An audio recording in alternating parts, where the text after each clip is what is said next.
जो बदतमीजी देखने में आई, जो फ्लोर ऑफ द हाउस गुंडे और बदमाश घुसाए गए, क्या उसके लिए आपको क्रेडिट दें?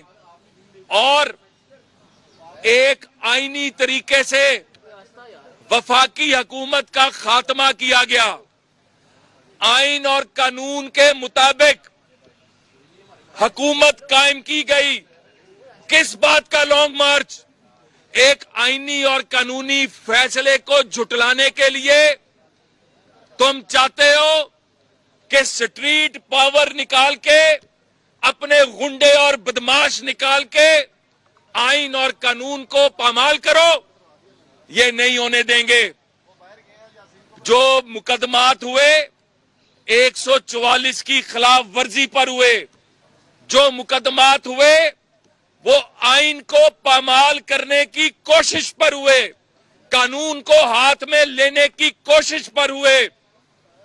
तो मैं सिर्फ ये कहना चाहता हूं कि बजट पंजाब के अवाम के लिए है। बजट को पास कराना स्पीकर की और असेंबली की जिम्मेदारी है। अगर इस जिम्मेदारी को ये अपने जाती कामों से जोड़ेंगे, कल बिजनेस एडवाइजरी कमेटी के अंदर जो पीटीआई के लोग बैठे थे, माफिया मांग रहे थे, मुकदमात खत्म कराने की बात कर रहे थे। हमने उन्हें कहा कि आपके मुकदमात खत्म कर देंगे, पंजाब का बजट पेश होने दो, पंजाब के लोगों को रिलीफ मिलने दो, हुकूमत को चलने दो, अवाम को उनके दुखों का सहारा बनने दो। लेकिन उन्होंने कहा कि पहले हमारे मुकदमात खत्म करो, पहले हमारे जो डिटेंशन ऑर्डर्स हैं जिनका हमें नहीं पता वो वापस लो। यार, हम तो हर दौर के अंदर मुकदमात भी भुगतते रहे। हमारे माए बहनें बेटियां, मरियम नवाज अदालत में भी जाती रही, जेल भी गई। कलसूम नवाज साहिबा बीमारी से अपनी जान दे रही थी और ये कहते रहे कि ड्रामा है। शहबाज शरीफ साहब की बेटी को अदालत में खड़ा किया तुमने एक झूठे मुकदमे में। कौम की मां बेटियों की बात करने वालों, अपना किरदार देखो। कौम की मां बेटियों को तुम अदालतों में और जेलों में डालते रहे और आज तुम्हें कौम की माएं बेटियां याद आ गईं।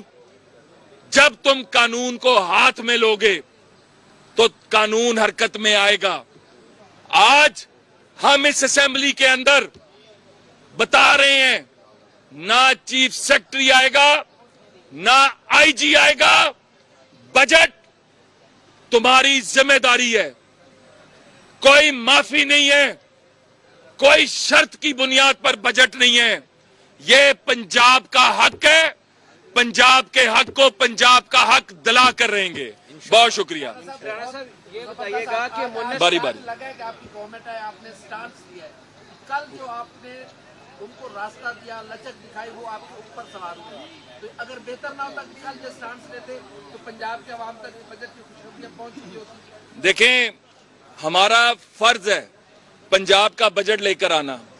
हमने बिल्कुल फ्लोर ऑफ दी हाउस भी कोशिश की, हमने बिजनेस एडवाइजरी कमेटी में भी कोशिश की कि इनके जो ग्रीवेंसेस हैं, मुझे खुशी होती कि ये कहते कि आपने आटे का जो 10 किलो का थैला 490 का किया है, आप 450 का कर दें, आप 400 का कर दें, आप 350 का कर दें, हम बजट पास करा देंगे। मुझे खुशी होती कि ये कहते कि पंजाब के अंदर जो इन्होंने इतनी सालों से तकर्रियां नहीं की थी, ये कहते कि आप रिक्रूटमेंट करें, हम आपके साथ हैं। इनका तो जात का एजेंडा था, ये तो अपनी जात की बात करते रहे। हमने फिर भी पंजाब के मुफाद में और पाकिस्तान के मुफाद में कोशिश की, लेकिन इनकी हम किसी की हट धर्मी नहीं चलने देंगे। ये पंजाब का हक है और पंजाब का हक पंजाब को दिलाएंगे इंशाल्लाह। ये बताइएगा कि कल ऐवान के अंदर से अतात अरट साहब को बाहर भिजवा दिया गया मुन्नस इलाही किस कैपेसिटी में एडवाइजरी कमेटी के अंदर बैठे मलिक अहमद खान के साथ मुज़ाकरात करते रहे और कुछ मनपसंद सहाफ़ियों के जरिए ये खबरें परवेज़ इलाही एंड कंपनी की तरफ से क्यों जनरेट होती है और वो इतना सिक्योरिटी लेके क्यों चलते हैं पंजाब असेंबली के अंदर क्यों होते हैं? पहली बात तो ये है कि कल अता तारड़ साहब को जो असेंबली से निकाला गया वो सबसे बड़ी ज्यादती थी। 139 सेक्शन को अगर आप पढ़ें, आर्टिकल 139 को, तो एक मिनिस्टर का पोर्टफोलियो जिस शख्सियत को दिया जाता है 6 माह तक उसके पास तमाम पर्क्स एंड प्रिविलेजेस अवेलेबल हैं जो एक मिनिस्टर के हैं, वो असेंबली में भी बैठ सकता है। इसकी माजी में मिसालें मुश्तबा शजाउर रहमान साहब और राना सनाउल्लाह साहब की शक्ल में मौजूद हैं। कल एक गैर आईनी और गैर कानूनी काम स्पीकर ने किया और हमने फिर पंजाब के बेहतरीन मुफाद में उस गैर कानूनी फैसले को भी माना। लेकिन आज अता तारड़ आएगा भी, बैठेगा भी, और स्पीकर ने अगर फिर कोई गैर कानूनी हरकत करने की कोशिश की तो उसका जवाब दिया जाएगा। और दूसरी बात, ये बिल्कुल ठीक बात है, यहां पे पिक एंड चूज नहीं होना चाहिए। जब हम आजादी सहाफत की बात करते हैं तो चंद सहाफी अंदर और बाकी तमाम बाहर, या तो सब के सब अंदर या सब के सब बाहर करो। ये पिक एंड चूज नहीं चलेगा और आज बिजनेस एडवाइजरी कमेटी में हम इस मसले को भी उठाएंगे। राणा साहब, बात हो रही है चौधरी मुन्नस इलाही जो अपने मुसल्ला गार्ड के साथ आते हैं, किस कैपेसिटी के तहत वो पंजाब असेंबली के सेशन में आते हैं, एडवाइजरी कमेटी में बैठते हैं? क्या हम समझे कि नून लीग के तमाम रहनुमाओं ने मोहम्मद इलाही के हवाले से चूड़ियां पहन रखी हैं जो कुछ नहीं कहते और असेंबली को गैर कानूनी और मुसल्ला गार्ड्स के हवाले किया हुआ है? दोबारा क्या मुन्नस इलाही एडवाइजरी कमेटी में मौजूद होंगे? आज मुन्नस इलाही साहब अगर बिजनेस एडवाइजरी कमेटी में बैठे तो बिजनेस एडवाइजरी कमेटी का बायकॉट होगा, या तो बायकॉट होगा या मेरे भी 3 बच्चे हैं, मलिक नदीम कामरान के भी 5 बच्चे हैं, फिर हम भी अपने अपने बच्चे ला के बिठाएंगे साथ।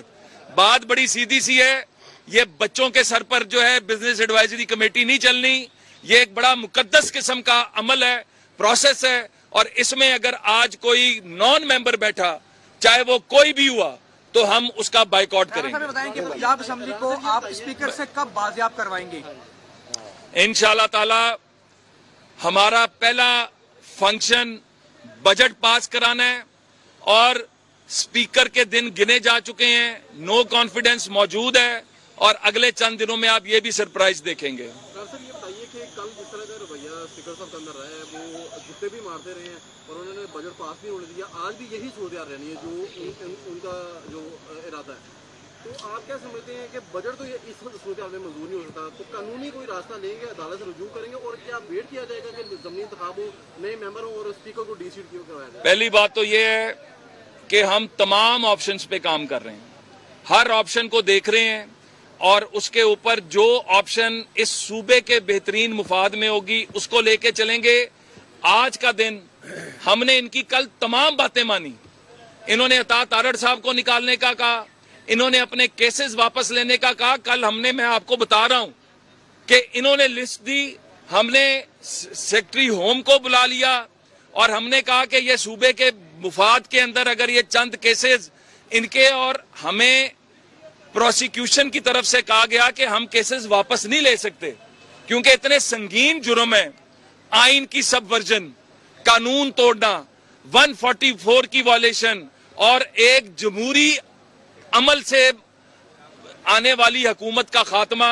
तो इसके ऊपर अब कानून अपना रास्ता लेगा। राणा साहब, जिस तरह जिद्दी बच्चे को खिलौना दिया जाता है, उसकी मनपसंद चॉकलेट लेके दी जाती है, ये जिद्दी बुजुर्ग है, इसका आज क्या इलाज करें, क्या दारद्वारी हुआ कि आपके पास? अच्छा, मुझे वैसे कोई कंफर्म तो नहीं है, लेकिन मीडिया और सोशल मीडिया में पता चल रहा है कि इस जिद्दी बच्चे को कोई 22 साल का लॉलीपॉप मिल चुका हुआ है, 28 साल का, तो 28 साल का लॉलीपॉप मिल चुका हुआ है। फिलहाल उसी लॉलीपॉप पर इक्तफा करें और पंजाब असेंबली की जान छोड़ें। पाकिस्तान मुस्लिम लीग नून के रहनुमा राना मशहूद मीडिया से गुफ्तगू कर रहे थे। उन्होंने कहा कि आईनी तरीके से वफाकी हुकूमत का खात्मा किया, तहरीक इंसाफ के मतलब तबाही और बर्बादी है।